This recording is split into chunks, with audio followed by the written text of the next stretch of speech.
Thank you, Madam Chairman. It is my privilege to present to the House for its consideration with my good friend from Georgia, Mr. Bishop, the year 2014 Appropriations Bill for Military Construction and Veterans Affairs. One of the most important obligations this Congress has is to ensure that our men and women in uniform have everything they need to do their job without worry. We think of ourselves on this subcommittee as the peace of mind committee for our military, so that they can focus on their mission, standing on the walls of Rome, protecting our freedom on far corners of the world, and not worry about the... The gentleman is correct. The House is not in order. Members are advised to take their conversations outside of the chamber.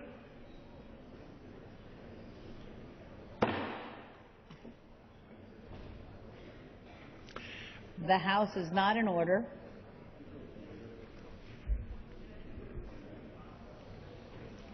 The gentleman from Texas is recognized. Thank you, Madam Chairman. I think of all the appropriations bills we consider, we're honored to bring this one to the House first because of its importance to our men and women in uniform, to their families, to our veterans who have served our nation. We want to be sure, as I say, that they have no worries, that they don't ever have to look over their shoulder and be concerned that the United States Congress and the American people support them 110%, as we have done in this legislation, which my colleague from Georgia and I have drafted arm in arm. This is a bipartisan bill that we present to the House today to ensure that the military construction needs of the armed services are fully met. We have also done our best to ensure that when our men and women in uniform retire and move into the Veterans Affairs system, that they will have the best medical care possible, that this backlog that's been plaguing us for a number of years of disability claims will be cleared as rapidly as possible. And we've done this in a way that's also fiscally responsible. We have found every dollar we could that was left unspent from previous years and returned that to the taxpayers, at the same time making sure that our veterans and our men and women in uniform have everything that they need to do their job.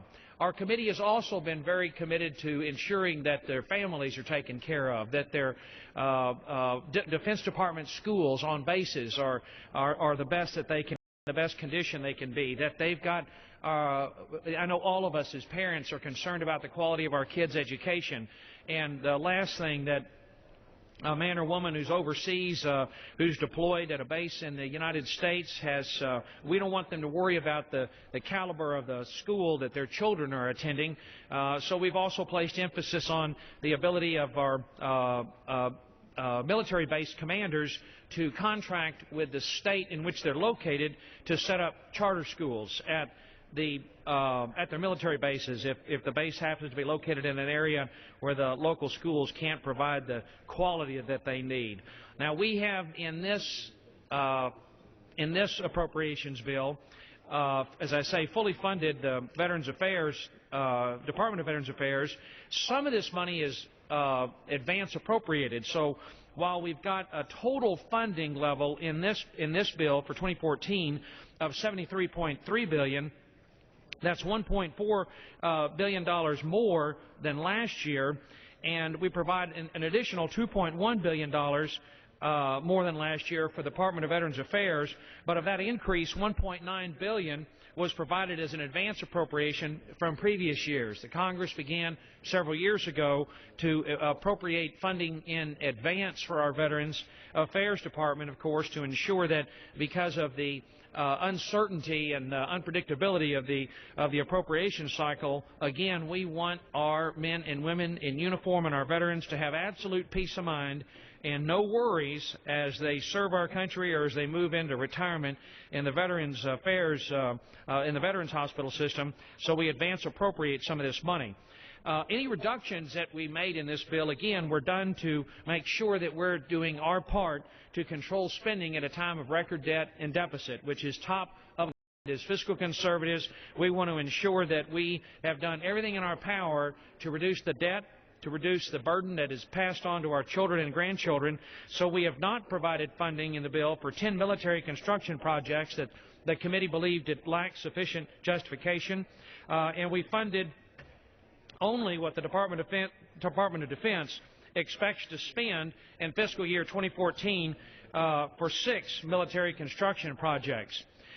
We've also reduced the funding available for contingency construction account, which has not even been used since fiscal year 2008, and our marvelous staff did a good job in identifying $659 million in unobligated balances from previous years for construction projects that have been left unspent, and we're able to return that to taxpayers.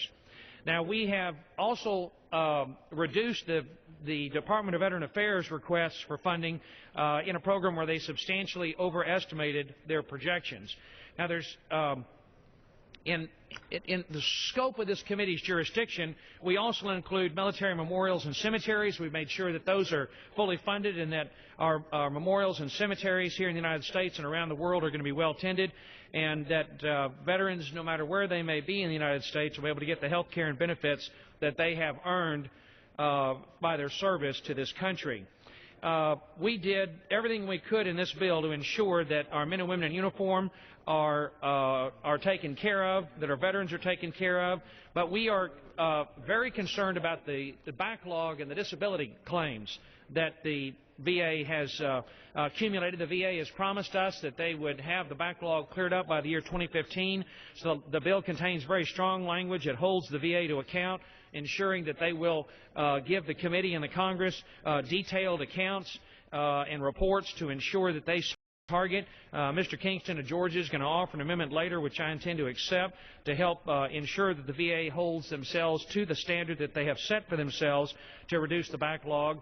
And then finally, Madam Chairman, I want to mention something that we're particularly exercised about, and our committee chairman, Hal Rogers from Kentucky, has told us a story that I have never forgotten, and of a young man I believe was wounded in Afghanistan, Iraq, who lost eyesight in one eye, and as he left the service to go into the VA system, and in order to save his remaining eye, he had to have medical records that could be read by the VA doctors. And because of the bureaucratic inefficiency and pure idiocy, we've got completely separate set of medical records in the DOD and the Veterans Administration. And for years, taxpayers have spent upwards of $1 billion or more over the last 10 years to get the Department of Defense and the Department of Veterans Affairs operating in using a single unified medical record, so that when a young man like this moves out of active service and into the VA, when it's a time-critical surgery, such as this young man needed to have to save his eyesight, the doctors in the VA could read those medical records and get him the help that he needs. But sadly, because of bureaucratic inefficiency, refusal to cooperate, I think, and of course we're all human, we're all flawed, but there's this instinctive human, I think, reaction to, make sure you protect your own turf. Whatever it is, the VA and the DOD have not adopted a unified medical record, and as a result, this young man lost his eyesight. He could not get the surgery that he needed in the VA, and he is now permanently blinded as a result of the failure of these two departments to do their job. Now, the week before last, when we were considering this bill in committee, the Secretary of Defense, Mr. Hagel, said that the DOD was just going to go ahead and adopt their own medical record system, separate from the VA.